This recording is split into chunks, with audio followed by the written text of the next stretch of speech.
Can everybody see? Yeah. Okay. So this is our monthly meeting of our Houston chapter Citizens Climate Lobby for November. And so on our agenda today, we do have a really good guest speaker here, Alex Rohr. He's already joined. He's manager of community affairs at Vesper Energy, and he's going to be giving us a talk about battery energy storage systems, known as BESS, and then including some details regarding the effort to get approval for the BESS project in Katy, Texas. And so that should be an interesting talk, I think. Then we also have Judith on the call here. She's going to be giving us another presentation on the upcoming December Lobby Day activities. And then we have John Glover again, and we're going to look at another one of the climate feedback loops. The videos on that part number 1. Then we'll go through our regular miscellaneous topics and status reports, depending on when we have, if we have enough time, and then we'll wrap up. So I always do put the QR code here in the web link for anybody that wants to get access to our slide deck. And so I'll pause here for a minute if you want to get that.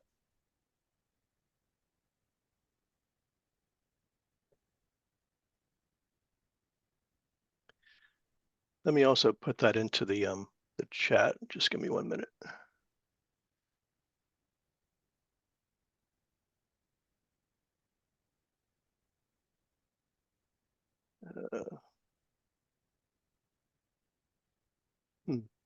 Hey, Manuel, I got a message here. You're requesting to record to your computer.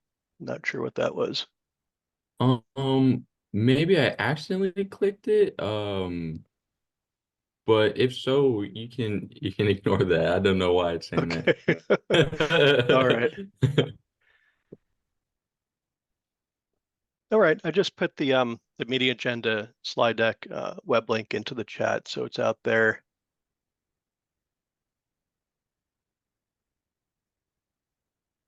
And Manuel keeps popping up. I don't know what to do about that. Keeps popping up a message. All right, so here's the placeholder, Alex. I put in a kind of a nice looking photo there of a battery storage facility. That's just a generic one. I don't know what location that is actually. And so let me just stop sharing. And Alex, I can give you access if you had a slide or anything that you wanted to share. Yeah, that'd be great. Thank you. Okay. Let me get this in view mode. Oh, geez.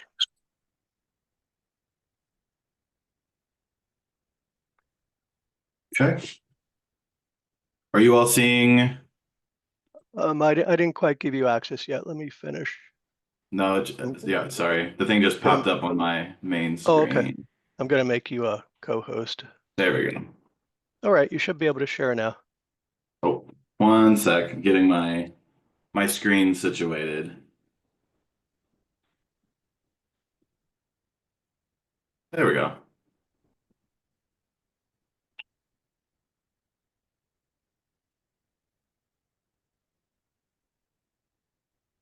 All right. Okay, Are you seeing it? yeah, we can see that now. Awesome. So thank you all for having me. My name is Alex Rohr. I'm the community affairs manager for the Ochoa Energy Storage Project.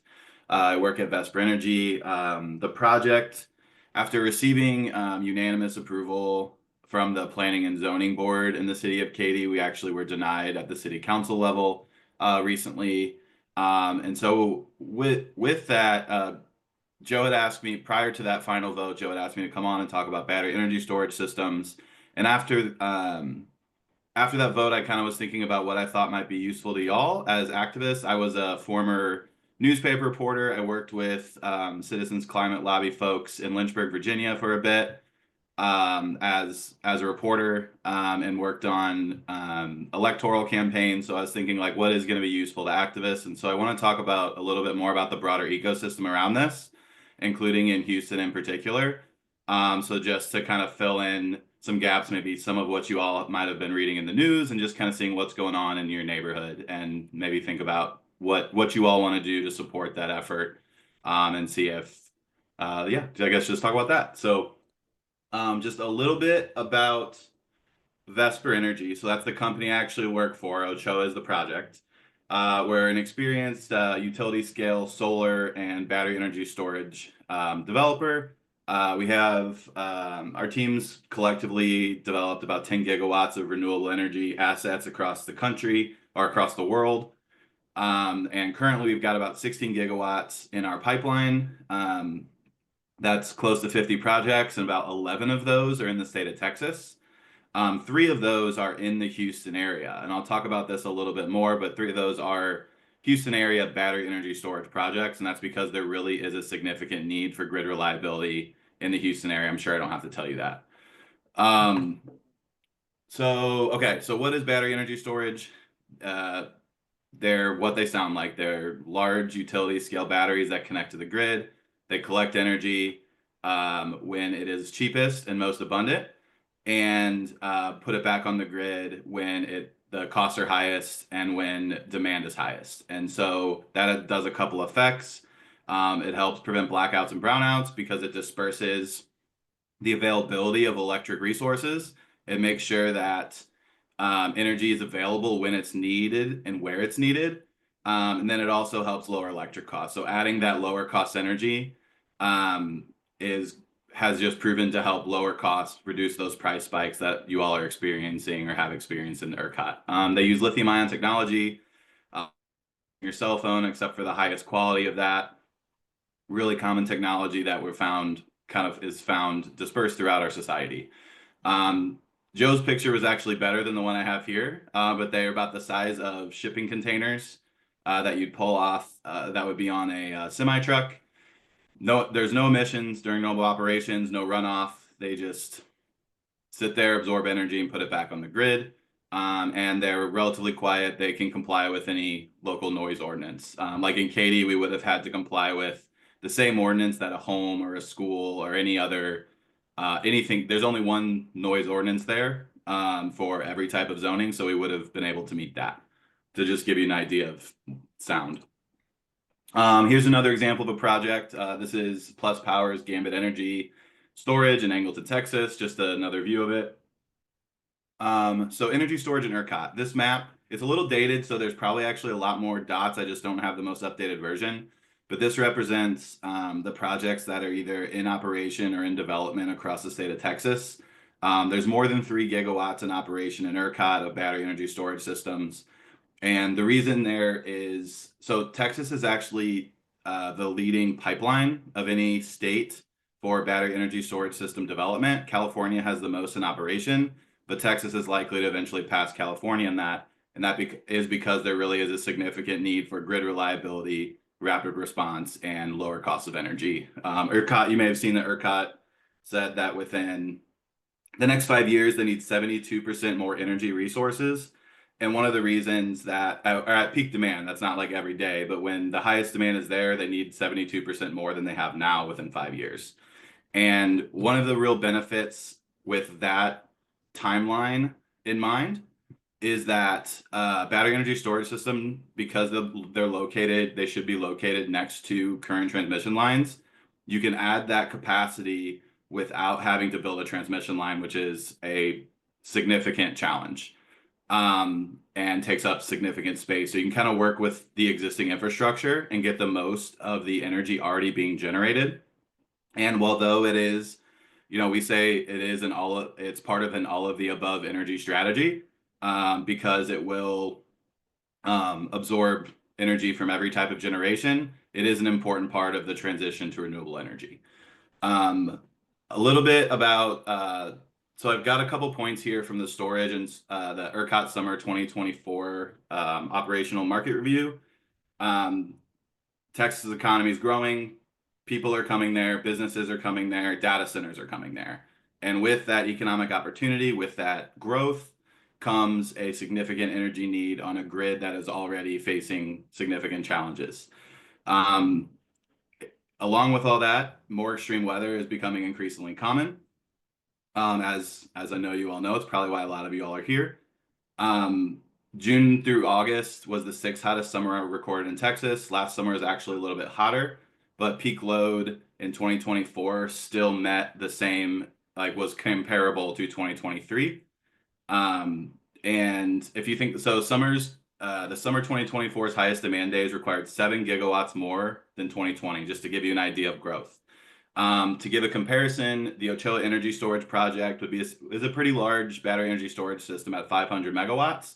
That means that between 2020 and 2024, the equivalent of 14 Ochoa energy storage projects were needed across the Texas grid. Obviously, that's, as this map shows, it's not just energy storage. The red is energy storage from 2023 to 2024. And the orange is solar from 2023 to 2024. And as you can see, solar and energy storage played a really significant role in helping make this a less interesting summer in terms of grid challenges. Only one day this summer required all generation to be operating at once, as opposed to several days in 2023. So what we're seeing is storage and solar playing a significant role in helping to shore up the Texas grid, and we expect that to be the same case going into the future. So energy storage in Houston in particular, you may have seen this article. It mentions our project and the League City project, and some of the debate around battery energy storage systems being located, and kind of wanted to talk a little bit about why there is so much development in the Houston area for battery energy storage systems. We have, as I said, we have 3 projects in development, different stages of development. One in the city of Katy, that's Ochoa, one in Brazoria County and Galveston County. And that's a really high concentration for us. I think at one point we had one BESS in development in Dallas, for instance. But the reason for that high concentration is, again, the Houston area as a growing population, growing economy, growing infrastructure, still has the same transmission lines that kind of existed before the new industries were coming. And so the result of that is it creates congestion on the lines. I think this article states that CenterPoint imports 60% of Houston's energy on a given day, and that creates congestion on the lines, which means the electricity can't get where it needs to go. And so what battery energy storage does is it creates kind of a way station next to a substation where that energy can be stored and then pumped back onto the grid when it's needed, which helps the overall flow of electricity throughout the area, which adds grid resiliency, grid security, and as I said, helps lower costs. And so that's why you're seeing that 60% import and the congestion related is why you're seeing why there's so many companies, including ours, developing projects in Houston. It's a combination of Texas free market principles, very business friendly state, but also there really is a significant need for battery energy storage. So you put those two together, and that's why there's this rapid growth right now. So I wanted to give you an idea using Ochoa about how our company cites projects. I can't really speak for any other company, but my guess is they follow very similar principles. The red line here, so the map that shows our project, the red line, the long vertical red line are the transmission lines. The first thing we do is look at a transmission line and determine on this line, is there a challenge that battery energy storage systems can solve? If there's no need for BESS, then or no need in the close future, then there wouldn't be any point for us to develop the project. So that's determine if the market has needs. Then we look up and down the transmission line to find land near a substation. It's best if we can be directly next to a substation. That's just most efficient for the project, most efficient for the grid, and honestly, most efficient for the community to just have them right next to each other because they really operate in tandem. And then we have to find available land. It's really good to have, it's important to have battery energy storage to address the congestion issue. It's helpful to have battery energy storage as close to the population and industry as possible so that it can be, so that again, so that it's actually alleviating the congestion rather than just maybe helping a little bit.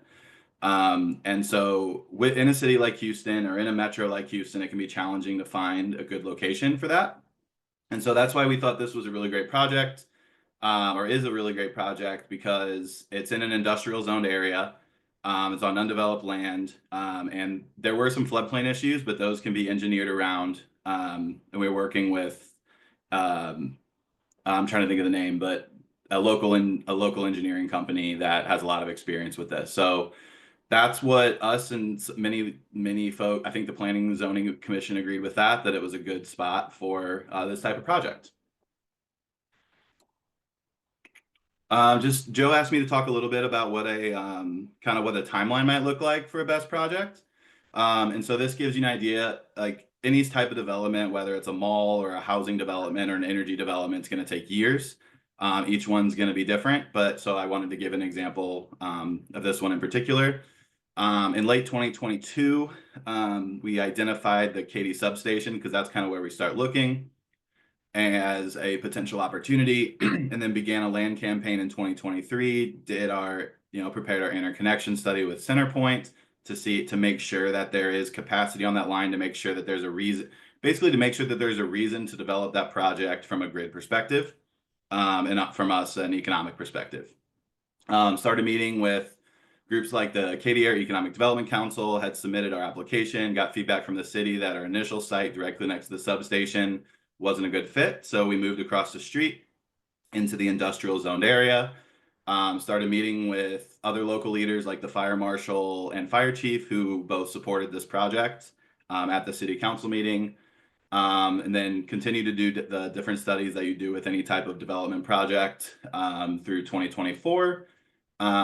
Did other community outreach, including we have a community giving program at Vesper at most of our projects, just to do what we can to pitch in and be a good neighbor. And they had an open house in 2020 in June, and then submitted our planning and zoning commission in late summer, and had our meeting in September with planning and zoning, and then our vote with city council in October. So that's a couple of years there. Moving into development, this would have been, I think our operation goal was 26 or 27, and so there would have been a construction period as well. Just to give you an idea, these do take a significant period of time.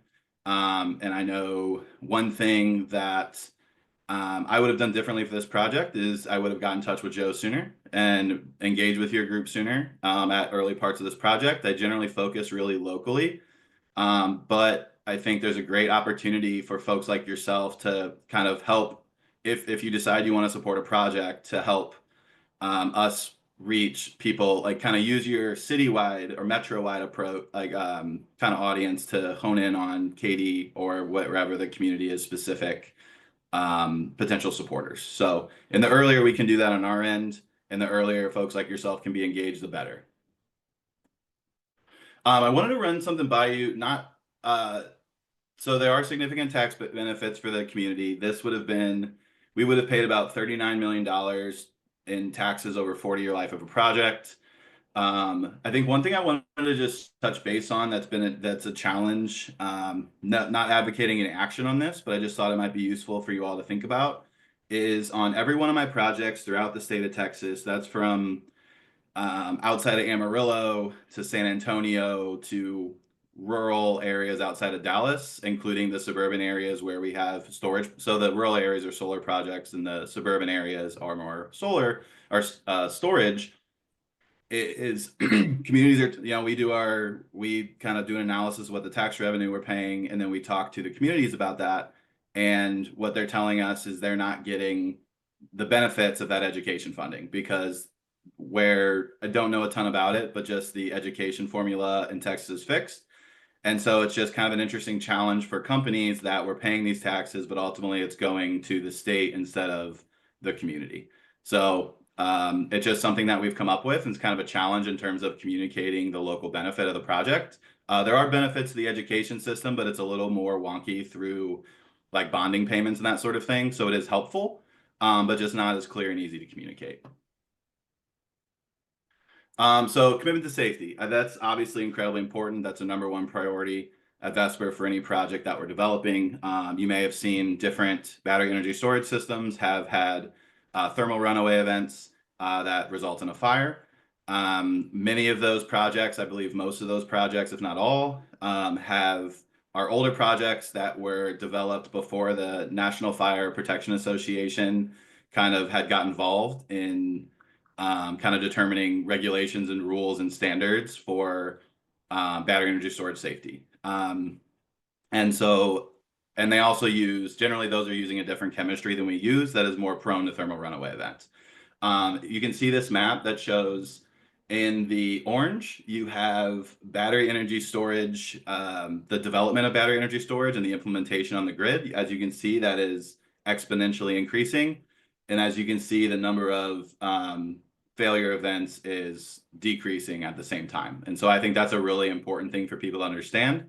Definitely acknowledge that there's a lot we need to do as a company, as an industry, to make sure people understand that these are safe and that the changes that have been made to make that happen.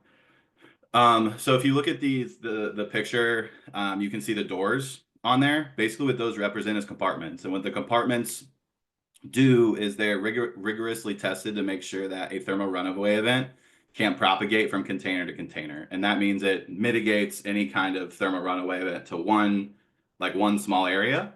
And then the actually preferred method is to let itself burn out, because when you put water doesn't extinguish the thermal runaway event, it actually prolongs it. And that's actually when you see some of the thermal runaway events that you may have seen ended up lasting a long time.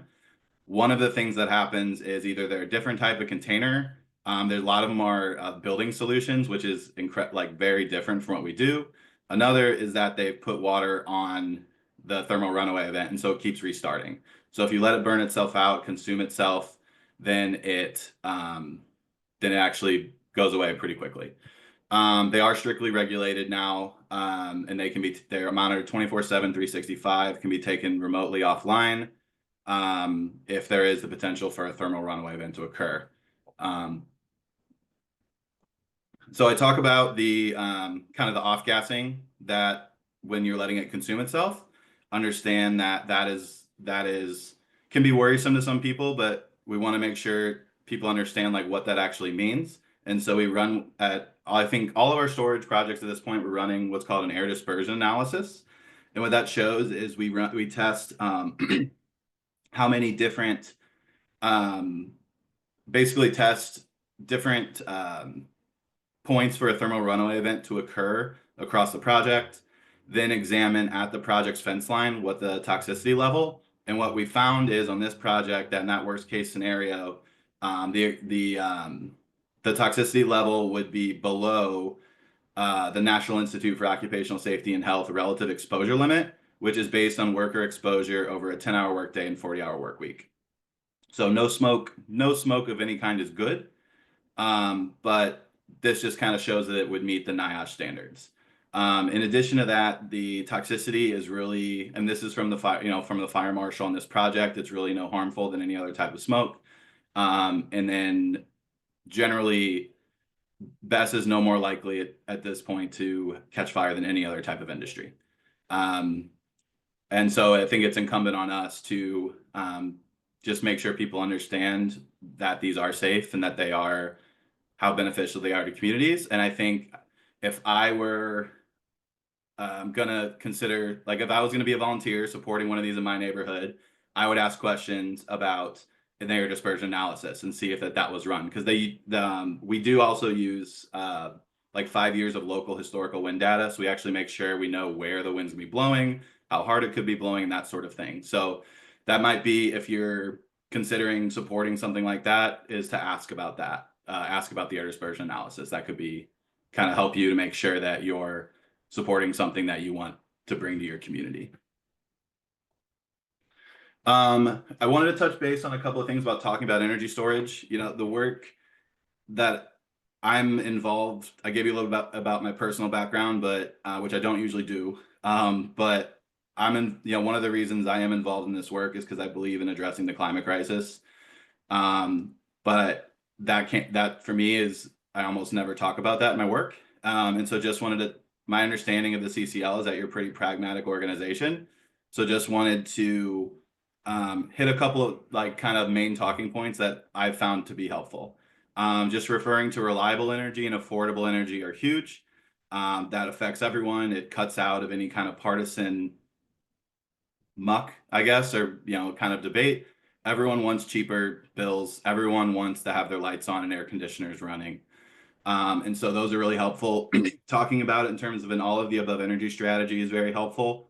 And then also making sure the safety message is key and kind of understanding how that works. These are just a couple articles that back up the benefits that battery energy storage has played throughout Texas.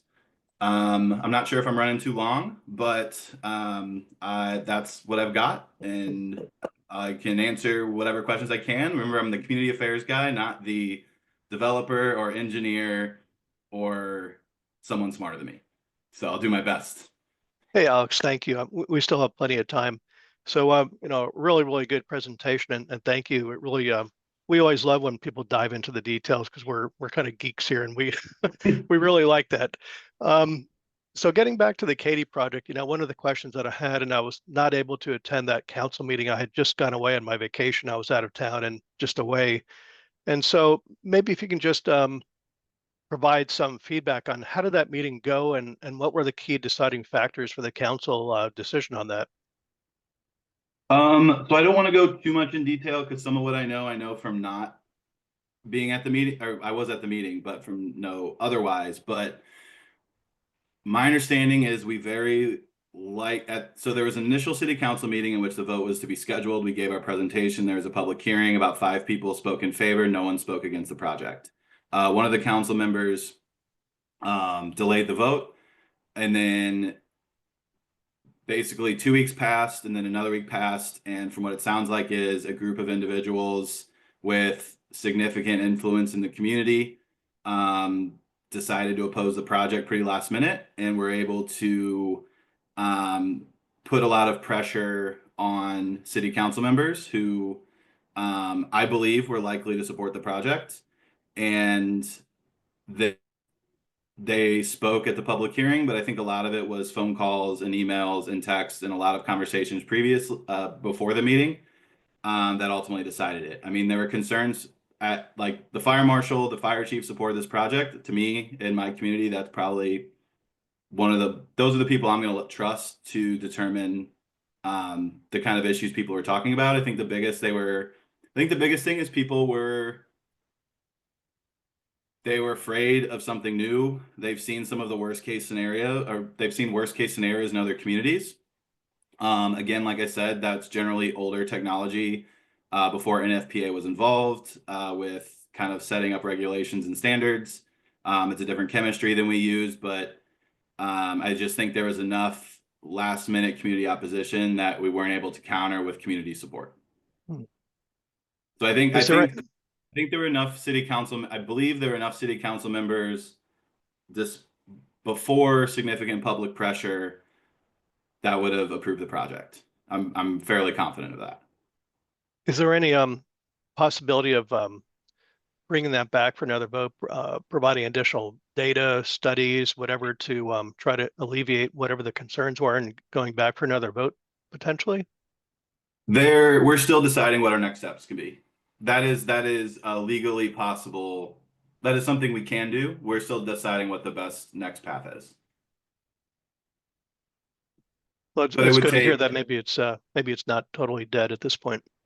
It would take it would take a pretty overwhelming show of support from the community to do that. I don't want to go too much into this, but from what I understand, many of the people involved were just very influential. I don't know for sure exactly in what ways, but it wasn't necessarily even the number, but the who. That was, I think, challenging in this case.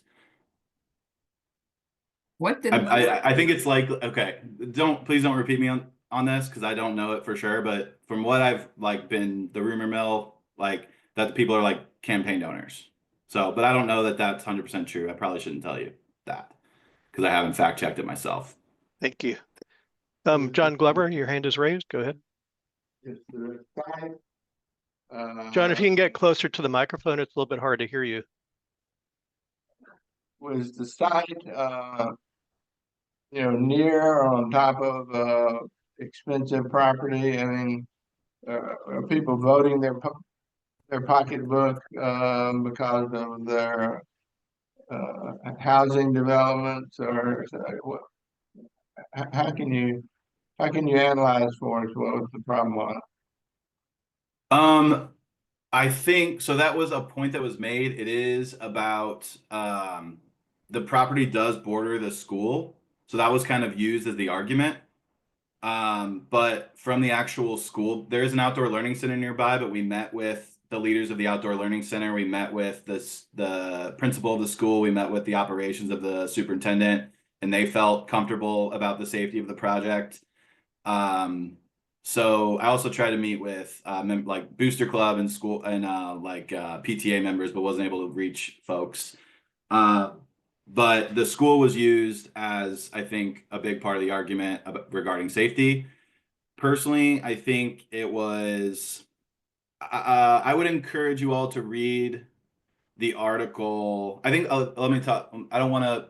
Let me think about how to answer this. I think generally what we see with opposition to storage and solar projects is reticence toward change in general, and then fear of something that they don't. I don't want to say don't understand because I don't want to be condescending about it, but haven't yet understood. And so I think there's more of an emotional aspect of it where it comes from. Yes, property rights or property values was something that was used. However, we're in an industrial area.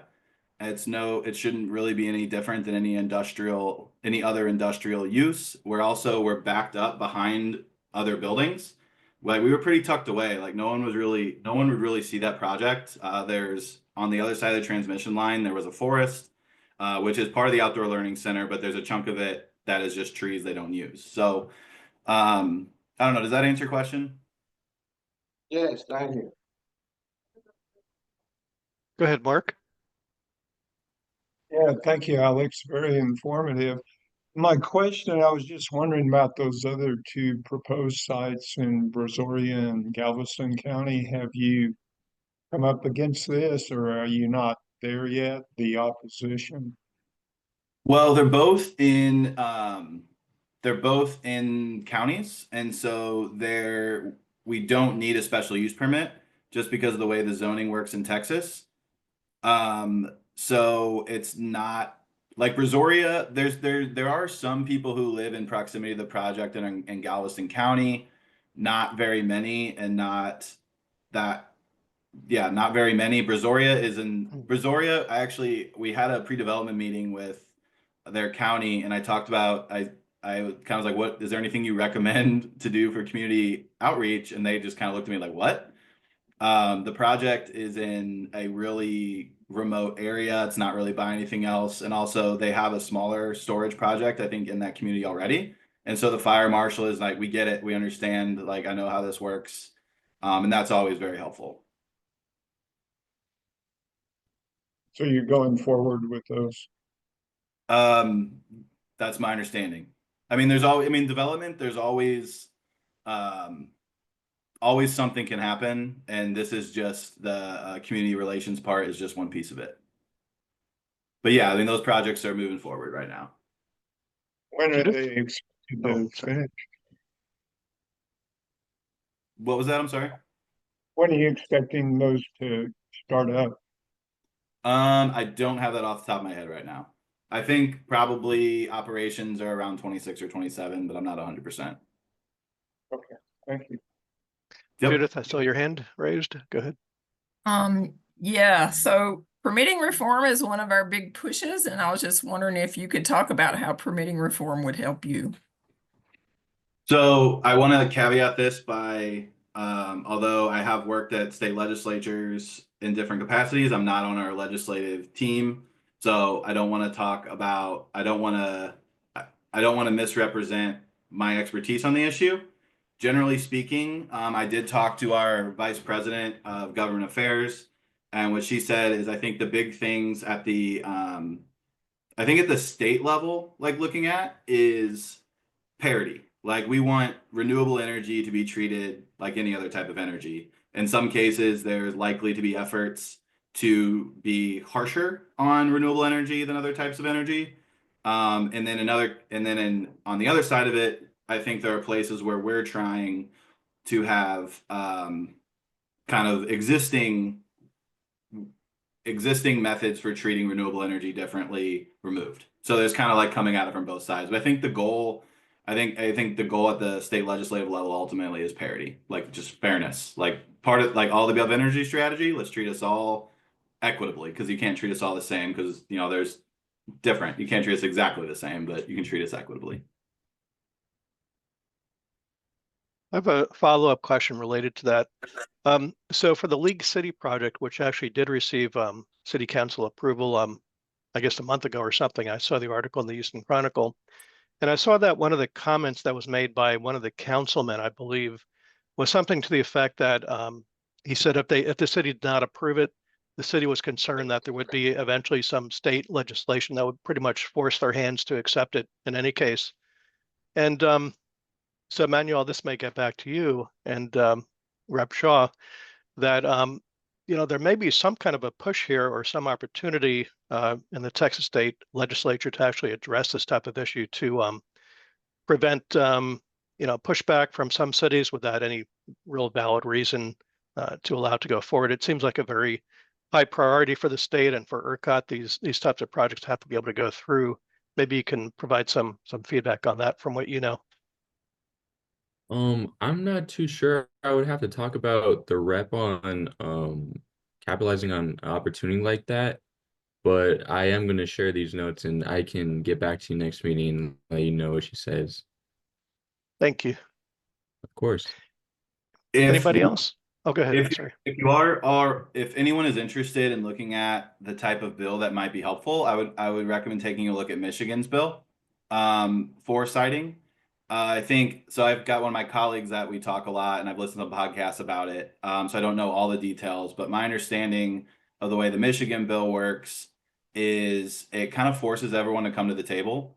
There is if the local if the community just gives a hard no, then there is a state process. But I think it also encourages good faith companies to go through the local process, and I think it lines up. My understanding from the podcast I listened to, it kind of lines up a lot of the caveats and a lot of the agreements that many developers are already making. And I think there's a lot of information there for the locality to be able to get a good deal on its part. And so, yeah, basically my impression of that one is it encourages all sides to come to the table and talk about it and try to build a project that works for the whole community. So if anyone's interested in researching it, that's probably a good place to take a look. Absolutely. Thank you. Yeah, I'll probably mention this bill to the rep as well. Excellent. And Court, I see your hand is up. if Go she'd ahead, like Alex. to- I'm sorry. Oh yeah, Manuel, if she'd like to talk to our VP of Government Affairs or through reach out. Of course, of course. We can be of assistance. Yeah.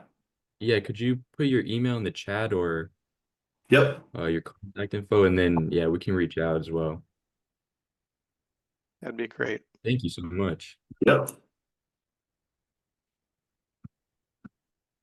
Court, did you have a Perfect. question? I saw your hand up a minute ago. If you can get closer to the microphone. Thanks, Alex. This was really informative, and I think we could probably talk to you the whole time. I guess, do you know, so Texas is like 95% private, and I understand the need for like being close to transmission lines and substations, which are probably not on like big private. I guess my big picture question is, do you see trends for battery storage companies like yourself like trying to work with private landowners who aren't selling their land, but if there's like, do you know if there's any initiatives or incentives for private landowners like the ranchers and things like that to add these to their land? Good question. I'm not aware of any incentives. But generally with our storage projects, we do buy the land. We, in some cases, we do work with larger landowners. We actually have a project outside of in Henderson County, outside of Dallas, where we had initially pursued a solar project. But because we ended up just getting the land right next to the substation, we're developing a storage project there. So that's from a large landowner. And honestly, I'm not 100% sure why. I think it's probably because of the longevity of the project. We're generally buying energy storage. And then with solar, I think we generally offer a long-term lease, because it helps people keep the land in the family from their perspective. But we're also buying solar land as well, depending on what the landowner prefers. Because a lot of those folks, they're kind of ready to retire, and these projects help them do that, whether they're keeping the land or selling it. Thank you. Any other questions from anybody? Corey, you must have a question. Come on. Okay, since you put me on the spot, so it's I guess not a question, but I was thinking about, like, I live in Montrose, so very close to downtown Houston, a very urban area, and we've got a project going in just 2 blocks away for EV for an EV fleet recharging. So it's going to be, yeah, pretty interesting. I was surprised that someone's going to put this in. I don't know who it is, but it's going to be like, I don't know, 2 or 3 plots of land, where you would normally have a house, where there's going to be fleet recharging projects. So a lot of EV batteries there. And there was a hearing recently, which I wasn't able to go to, about it. So, I mean, I haven't heard anything from the neighbors of any concerns or anything, but I really don't know. So it'll be very interesting to see whether there's any concern, from something like that, which, I realize much smaller scale than what you're doing, Alex, but it is a very, very urban and obviously built up area. So just a comment. That's the best I could do, Joe. Thank you. How about Jim? Jim, I think you joined late, but I think maybe you caught up and you heard what we were talking about. This was about battery storage projects, and specifically the plan to get one approved by the city council in Katy, Texas, and that was rejected by the city council. Do you have any questions, Jim, about battery storage projects in general or anything related to that?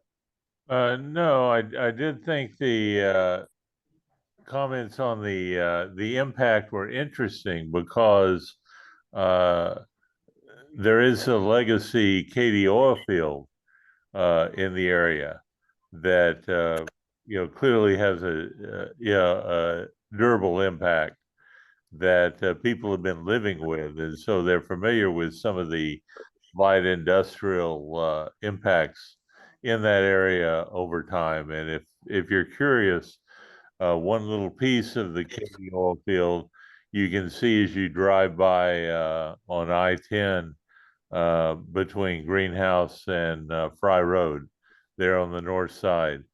So it is an area that's familiar with light industrial projects. Thank you. All right, thank you, Jim. All right, Alex, I guess we finished our Q&A, and thank you again so much. This was really wonderful.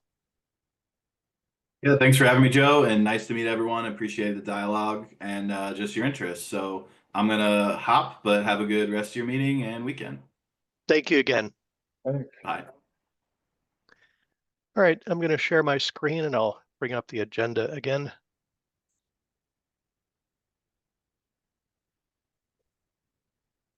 see.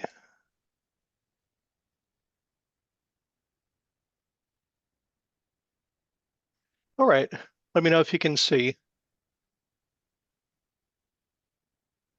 Can you guys see it now?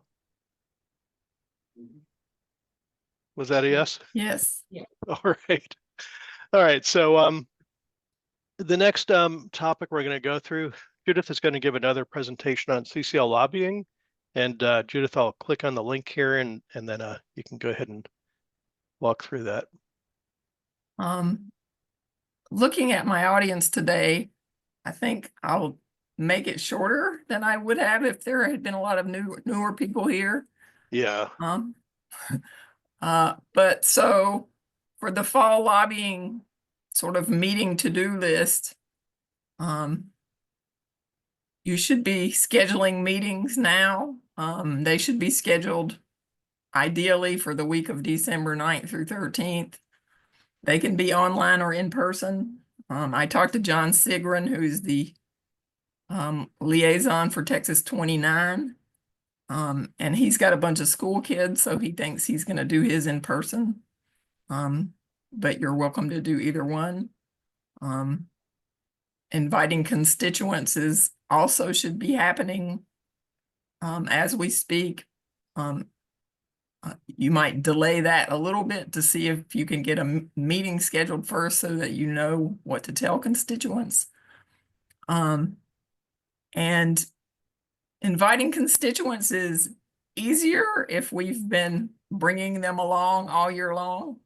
And so we continue to talk about the easy ways to get constituents involved so that when it's time for a lobby meeting, we have, 4 to 6 people for every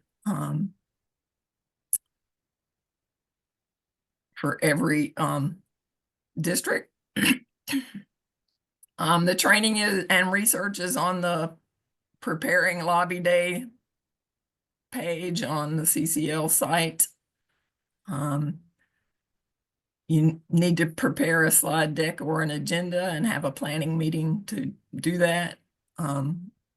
We have sample slide decks or ones that have been used in the past if anybody wants one. It always helps with your research and training to come to the conference, because basically the agenda for the conference is the lobbying the next week for the majority of it. And just a reminder that after you have your meeting, you have to fill out an item in the action tracker. So you can go on to the next. Does anybody have questions about any of that? Yes, Janet, you have the phrase "come to the conference," but I believe the entire conference is virtual, correct? Yes, come to the virtual conference. Good.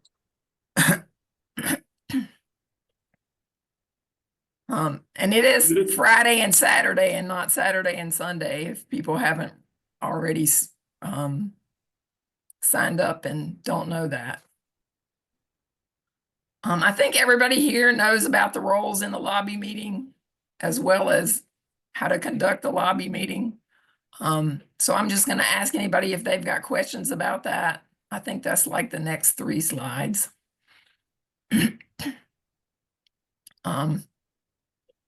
Could I skip forward? You can skip forward. Okay. There's 2 slides about the structure of the lobby meeting.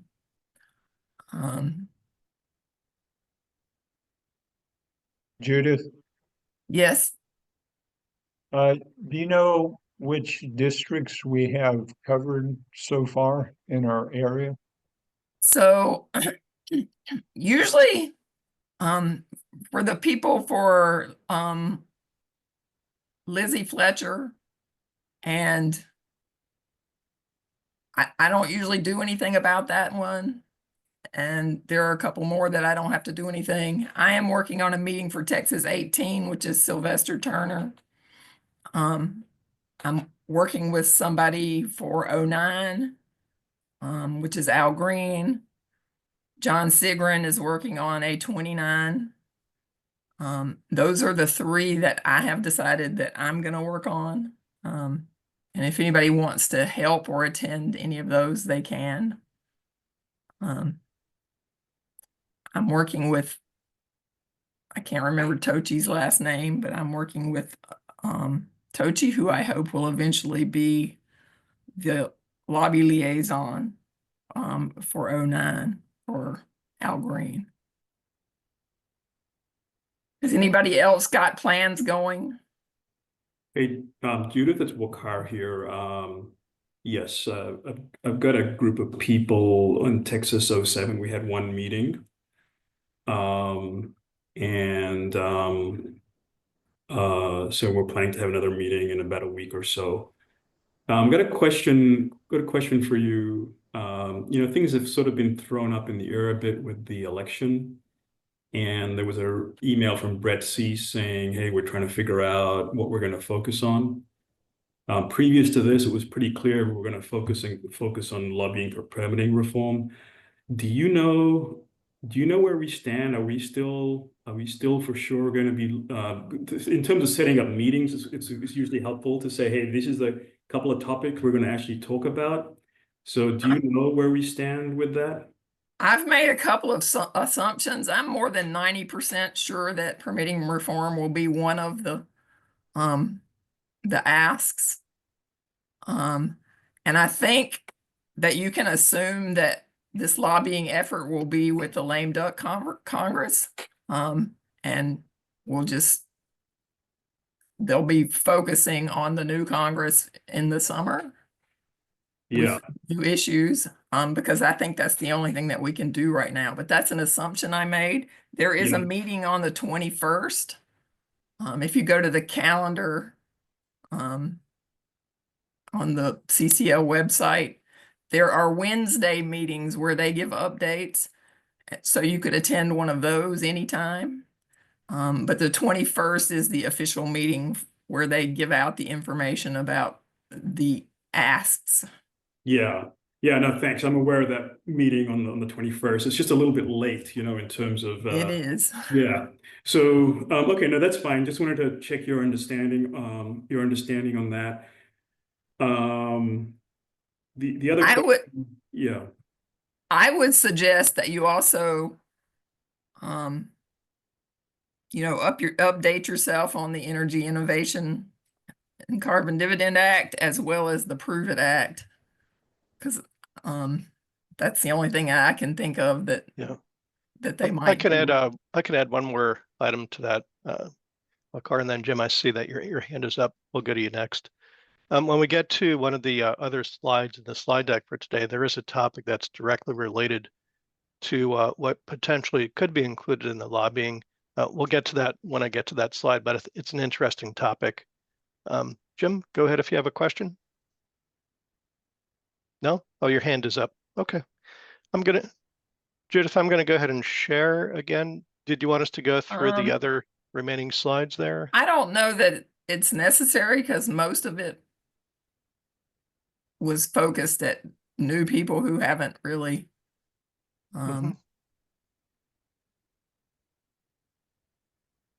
Hey, Judith, yeah.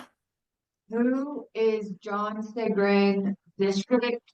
And do you think it would be okay if I emailed him? There's 2 students that I've talked to in the last like 2 months.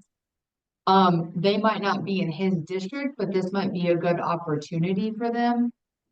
One expressed specific, or both expressed specific interest in lobbying. So do you think John would be willing to like kind of take them under his wing, even if they just like sit in the meeting to just listen? I'm sure that he would do that. He's Texas 29, which is Sylvia Garcia. But I think it would be better if they're in one of these other districts that are having a meeting to actually join the meeting that they're a constituent for.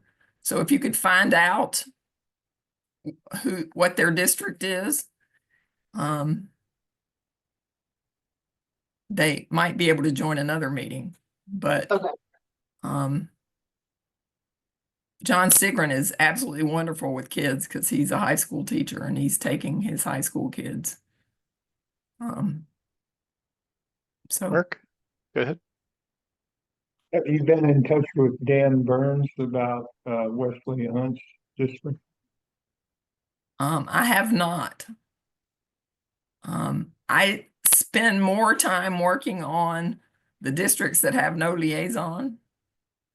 And for the people that I know are pretty good, I haven't reached out to them. So you might reach out to him and find out what's going on, what he's planning.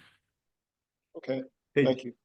Judith, on that topic of liaisons where there's no person. I was just wondering, did anything come of that contact with Sophie Gormley, who was interested in lobbying? Actually, I think I probably dropped the ball on that one. Okay, because I saw some emails. She was reaching out to you saying, I think you said, let's talk. And she said, yeah, okay, great. And then I didn't, and I assumed that you had already done that, but maybe not. I have not. So I will look for those emails and get back to her. Okay. Yeah, that was just for everyone. That was just someone who's not even in Texas, but Oh yeah, I remember. yeah, she was very interested in lobbying. She was in Washington. She was in Washington, and she was on the lobby team for Texas 07 when we were there in person. She was put on the team, and she's involved. She's in Washington. She works for a nonprofit that engages with the Congress and that kind of thing. And she seemed like other than not being in Texas, she's like semi-professional at doing this stuff. So Okay. yeah. I'm sorry I didn't follow up. I will do that. Okay. I will put it on my list and do that. Yeah. Judith, anything else from you before I move on to the next topic? I don't think so. Okay, I'm going to share again and we'll continue.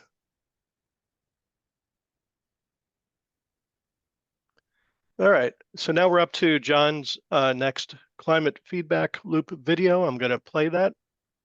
This is part 1 of the series. And then after that finishes, we'll have a brief discussion. I'll go ahead and start that now.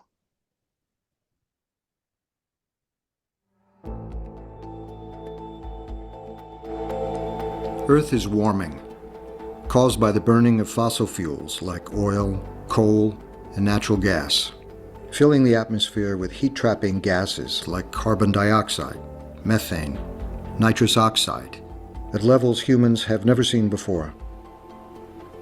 As the world debates how much more warming the planet can take, 1.5 degrees Celsius, 2 degrees Celsius, the climate crisis escalates.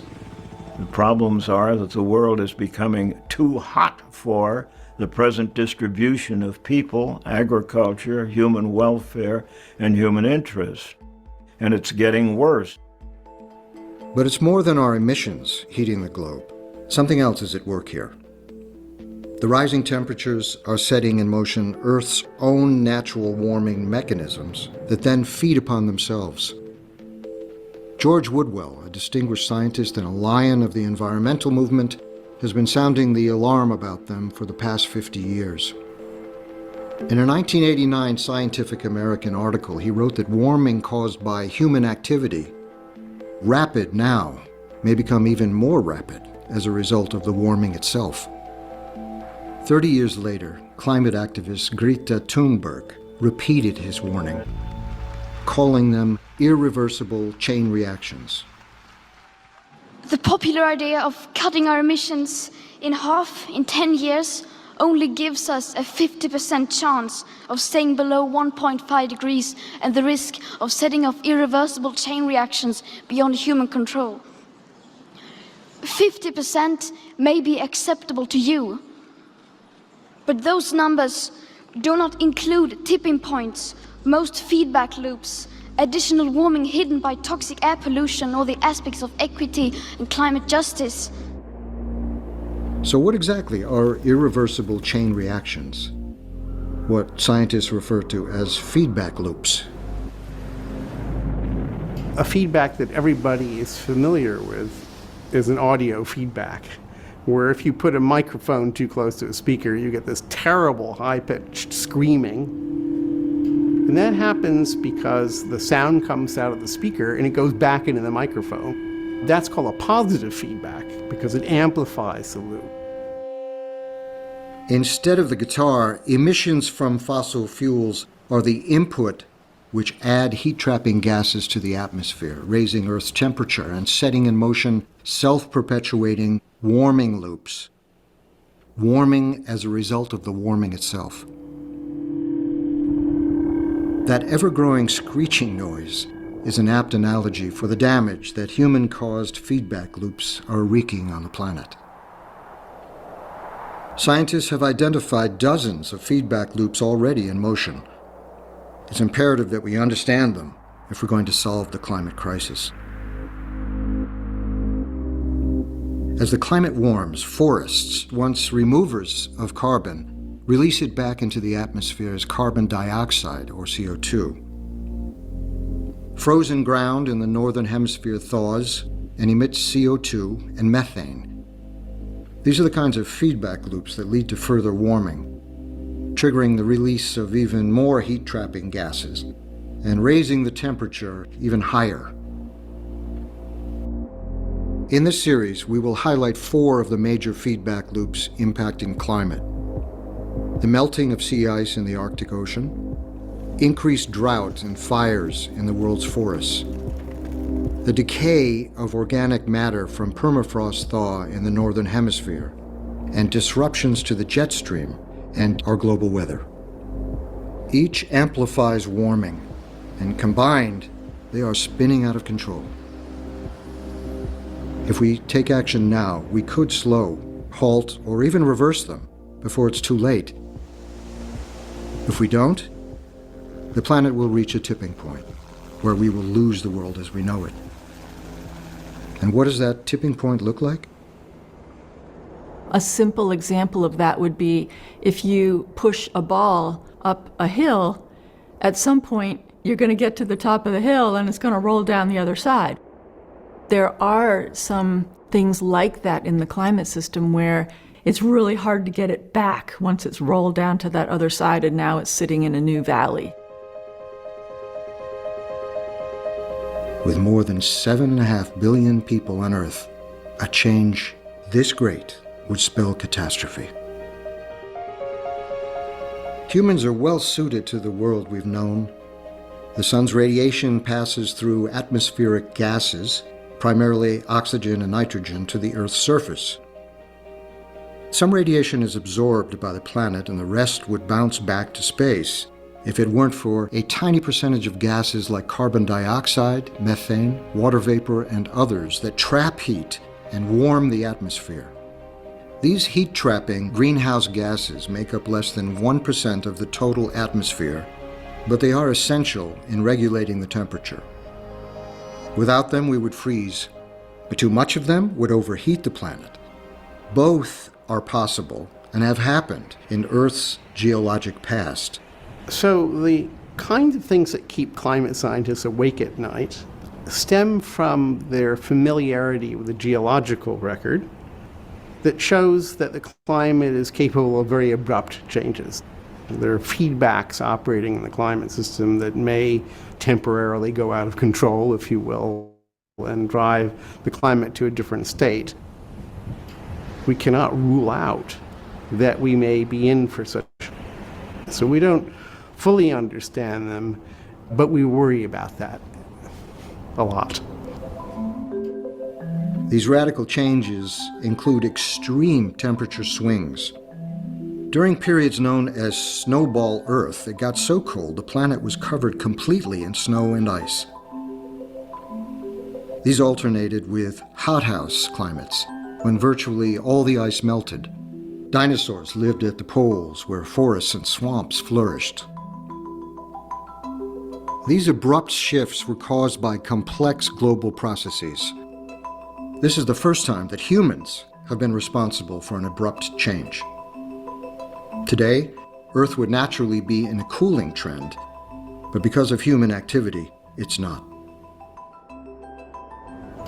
We know from paleoproxy records that the Earth has been cooling for about 7,000 years. We recovered from the peak of the last ice age, which was about 22,000 years ago, went up, and it's been slowly cooling until about the time of the Industrial Revolution. At that time, humans began emitting vast amounts of carbon dioxide. Since then, the atmospheric content of CO2 has gone from 280 parts per million to over 400 today, and could approach 800 by the end of the century. Of all the carbon dioxide humans emit each year, oceans absorb about 1/4. Plants take up another quarter, and the other half stays in the atmosphere, accumulating over time and raising Earth's temperature. But the percentage nature removes is shrinking every year as forests are destroyed and oceans warm. Scientists estimate that doubling CO2 from pre-industrial levels could produce an increase in temperature of up to 8 degrees Fahrenheit, resulting in the deaths of millions of people and the loss of countless species.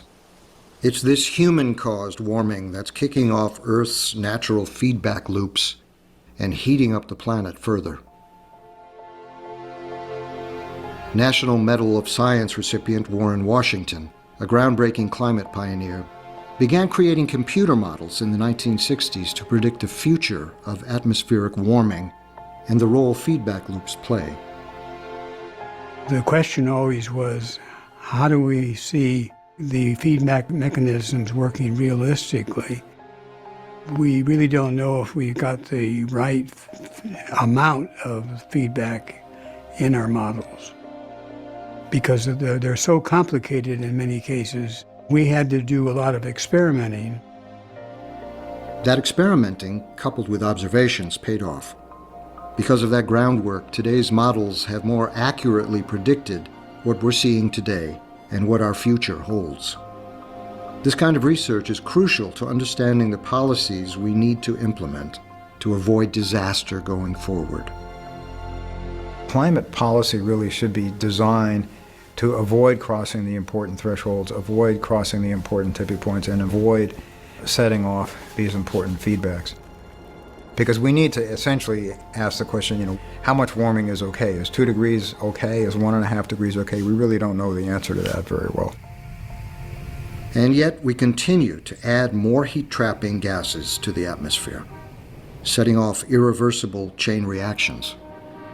Where we are now is like driving in a car in a dense fog, and you know there's a cliff out there somewhere, but you don't know where. Do you want to be going 60 miles an hour, or should you be going about 10 miles an hour? Today we have a choice. If we take our foot off the accelerator, stop deforestation, and regreen the Earth, we can reverse the feedback loops and begin to cool the planet. And the solution is to make that transition away from fossil fuels and into a new green Earth. And it really does require a green Earth. I'm encouraged by the fact that other countries have decarbonized their electricity sector in 10 to 12 years. So I know we can do it, and those countries that did it, by the way, grew their economies rapidly while doing it. But we have to put the incentives in place. Even with meaningful incentives, it's going to take a while for the climate to recover. Even if we stopped emitting carbon right now, it will take thousands of years for the system naturally to go back to what was before we started messing around with it. If we keep going industrially at the same rate we are now, we will have succeeded in roughly tripling the carbon dioxide content of the atmosphere over its pre-industrial value by the end of the century. We have the technology and knowledge to solve the problem, to stop and reverse the feedback loops. But we need leaders who understand the urgency of getting it done, and an energized public to advocate for change. It's not going to be easy. We've let the problem go on too long. That isn't to say, though, that we shouldn't do everything we can possibly do to slow down our emissions, because we'll make it that much better for our kids and grandkids in the future. The problems won't be quite as big, the warming won't be quite as strong. The Earth will be just fine. We may take along with us, unfortunately, lots of different species, but there have been catastrophic extinctions of species in the past. I'm not worried about the planet, I'm worried about us. Every great change throughout history has come from the people. We do not have to wait. We can start the change right now. We, the people. Thank you. All right. Let me stop sharing. John, you want to lead a discussion? Yeah, so I think the key thing there is that we need to get going right now. The word urgency was used by someone there. The problem with these feedback controls, feedback loops, is that they're nonlinear time varying systems that can only partly be modeled in the various models that are used for climate right now. And so I can't pull up inroads and tell you how things are going to work if I allow the time period to go past 2100 and think that inroads is going to come up with a solution after some of these feedback loops that come into play. It's just not possible. So what we've got to do, as someone said there, we need to just not let we got to avoid passing those feedback points. We can't go there. And so my question is, how do we do it? The only thing I can see is we scare people. And scaring people doesn't seem to work at all. So does anybody have any suggestions of what you do with this information? I mean, if you watch this video 25 times, I get scared enough that I'm ready to do something, but apparently other people don't. So, yeah, John, What's the solution there? Go. it's a great question, and I think part of it is that the push, part of the pushback is, well, you're scaring people too much. This is never going to happen, and you're just fear mongers, right? And that's been very effective. And then most people, or it's probably most people, I'm not sure, but probably most people, they're not going to spend the time to think about these feedback loops and how are they actually happening and are they happening? I mean, even for me, right? I mean, there's all these possible feedback loops that are out there. And after a while, it's like, okay, yep, we know all of that. But unless you see something that you can actually very tangibly put your finger on right now, like, hey, look, this is changing. If it keeps changing this way, this is what's going to happen. And there are some of those out there, like the Gulf current, which goes up into Europe, and it's slowing down, and at some point it may collapse, and that'll be devastating for Europe climate, and probably impact the world climate in a huge amount. But who's going to think through that and actually say, okay, based on that, I agree that I'm happy to pay more for my energy, which is kind of how they look at it, right? So, I mean, it's just a huge problem. So Penny Morales Shaw, what you have are you ready to go full bore and let gas prices go up? Actually, the models that gasoline prices for the individuals really don't have to go up very much, but the prices will go up. Are you ready for that? Is everybody ready? The prices of what was that? I think John is referring to our carbon dividend policy, where we Oh, yes. had a tax, basically a carbon tax on the amount of carbon that's released into the atmosphere. That would cause all fossil fuel prices to increase, including gasoline, heating oil, for example, natural gas, things of that nature. That's what John is referring to. Yeah, I'm definitely ready. I think it would be good. I think overall, a lot of people are very resistant to change. I think a lot of people have a real heavy reliance on fossil fuels. And so, you may be learning about these feedback loops and being aware, like, okay, fossil fuels are the problem, but then you still, drive your car, or you use a gas stove. And so I think implementing a tax like that would kind of force people to look at alternatives like EVs and whatnot. I think the additional problem we have now is that there's been a big change in the political scene, and there seems to be a lot of resistance now to what are the direction that we had been heading in, and now there's some kind of a whiplash, I don't know, some reaction, and it seems like it's swinging back in the opposite direction. Oh yeah. Yeah, that's a whole other problem. There are also people who just don't believe it. There are people who, like you said, think that we're fear mongering too much, and yeah, so that's a whole separate problem as well. John, anything else you want to add before we move on? If we're looking for a way out of this, CCL National, I was wondering if anybody else was going to bring it up. They do have a plan for that's similar to what they're talking about in the fall that maps the carbon fee and dividend, maps that to actions to be taken in the next few months that take the money accrued from the carbon fee and use that money to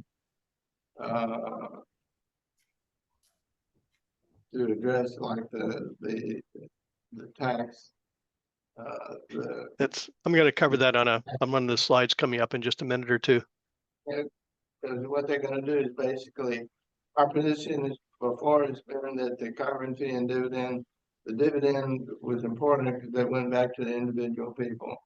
But now it looks like we're going to have to maybe trade that dividend for acceptance of the carbon fee and use that dividend for other purposes. And Joe, have you got that slide? Yeah, I can start sharing again, and we'll continue with the agenda. Before I do that, though, John, any other points you want to make? No. Okay, I'm going to go ahead and share again one more time here, and we'll keep going. All right. Here's something else coming up, just to remind everybody, we talked about this earlier. We have our CCL, oh, well, actually, this is something new. This is a new topic. So immediately after our meeting today, when our CCL national team has their normal guest speaker, starting at 12 noon Houston time, for today, they're starting something which they call the Action Hour. So that's something a little bit different.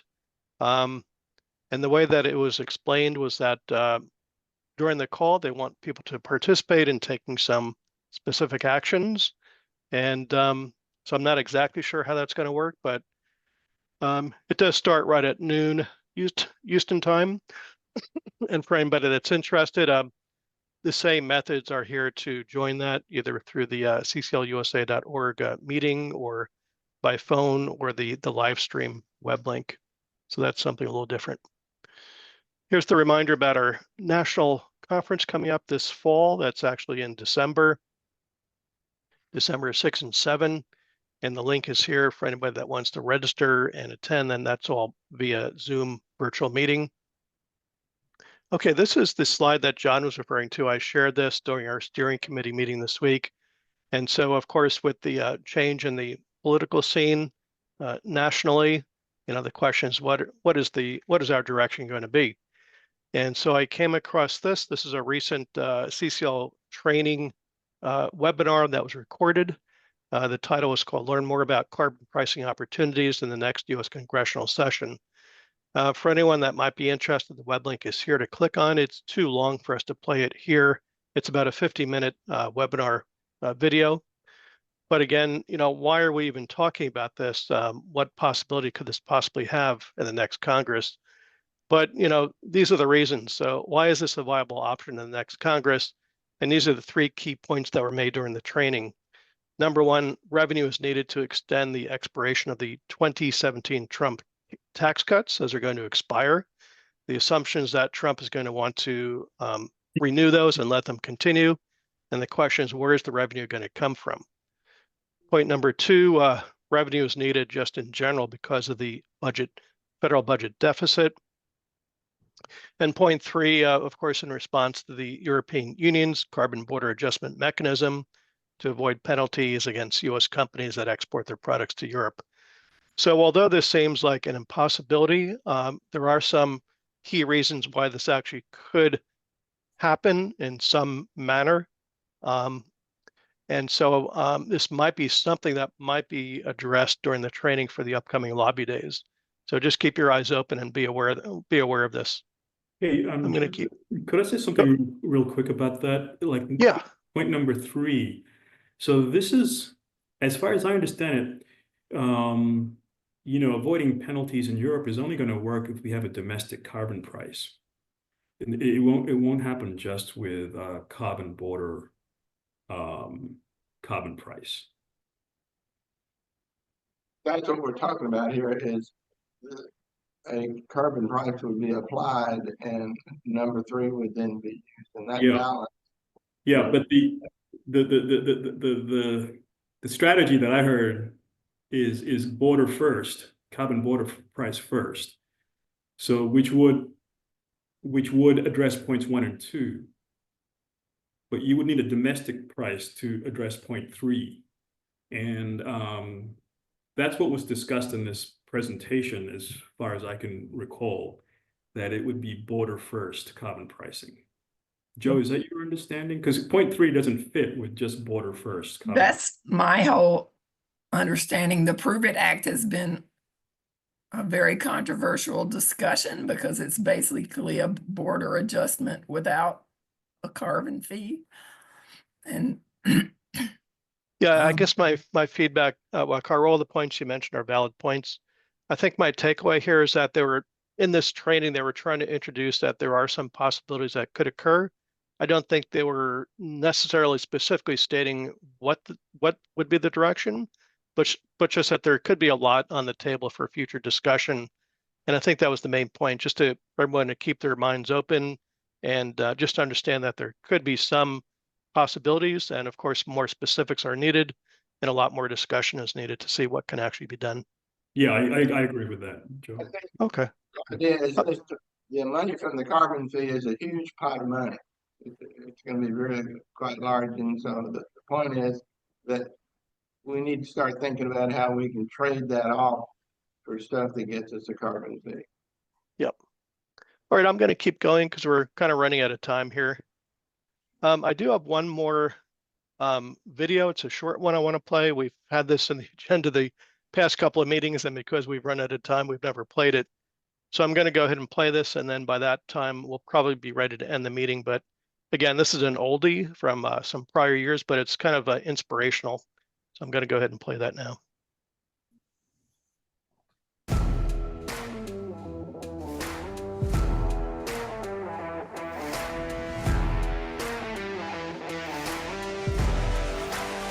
Your job is to build trust with patience and understanding.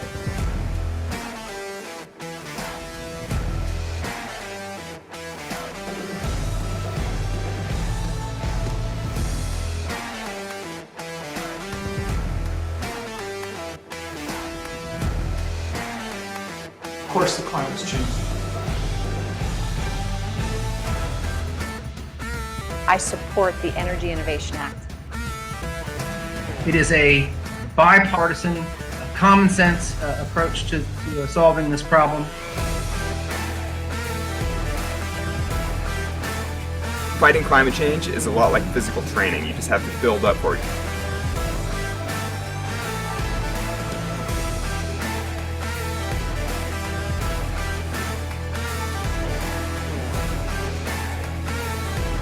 Congress has made steps in the right direction, but there is so much more we need to do, and we need your help to move forward. All right, so I thought that was a fun thing to show. And I think we'll probably just stop here. And if there are any last minute words, have a quick kind of a round table, and then we'll end the meeting. Any thoughts on anything in general? So Anybody? Joe, just to get clarity, so the League City battery storage is happening. Did I Yes, understand? that's correct. The League City Council voted to approve that to move forward. Okay. And do we know the big company, like, so that was Vesper, like technically the Ochoa, that he said that was through Vesper. Who's this League City through? I knew the name, but I've forgotten it offhand. But you know what? In the most recent newsletter that I sent out on Sunday of this week, I included the Houston Chronicle article in there, and it provided a lot of details in that newsletter. Houston Chronicle article I included.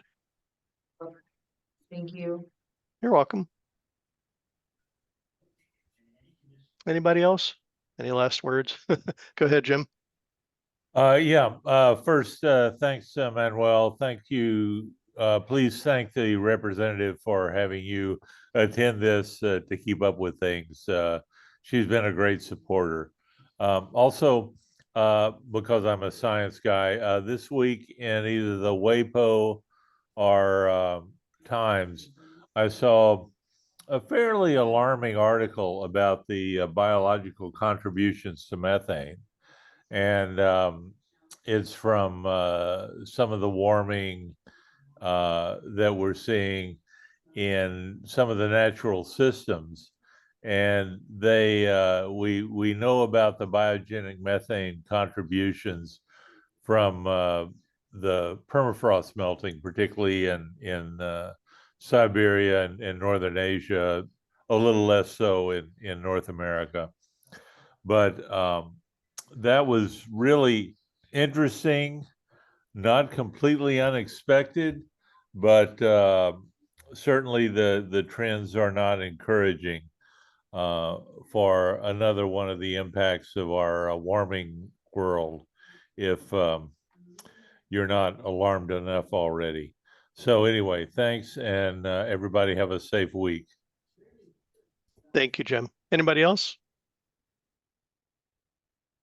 Joe, maybe we should just give people a heads up. Next month, we're going to encourage people to come in person because it's going to be a celebration holiday party. Thank you, Mark. That's a great reminder. Every year in December, we don't have our usual monthly meeting, but instead we've had a kind of a holiday gathering. And in previous years, Dory coordinated that for us, and we attended it at the Universalist Church where she was involved. Now she's gone away. She's moved away from us. And so we're planning to have the same kind of holiday party, but it'll be at the community center where we have our in-person meetings. And Court is going to try to coordinate that for us. So the details will be in the next newsletter. But again, that'll be our December event instead of an actual meeting. Thank you, Mark, for reminding me of that. Anything else before we end? All right, if not, thank you so much, everybody, for joining, and have a great rest of your weekend. Yes, well, Thanks, everybody. Enjoy the weather.